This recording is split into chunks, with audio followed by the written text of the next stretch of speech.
I asked people to recommend me books they didn't like, and now I'm reading them. Yes, that does mean we are back to our regularly scheduled programming, sort of, with book 24 and the Another Man's Trash Reading Challenge, which was wicked. Now, I say we're sort of back to our regularly scheduled programming because, you guys, I cannot adequately explain how much I cannot read that book right now.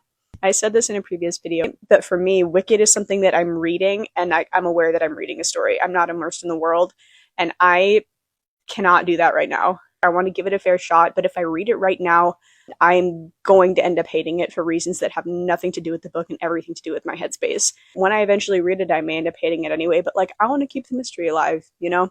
I would rather hate the book because of the book and not hate the book because of the headspace I was in when I read it, especially because it's one I really am interested in. So I am stopping. I'm not DNFing it.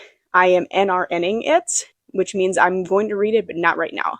First one of the challenge. We're just mixing things up left and right around here, aren't we? But you know what? That's okay.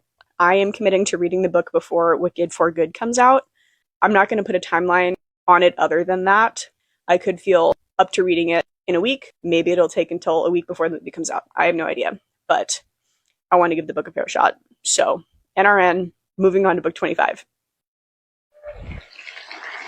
Local Woman Missing, Mary Kubica.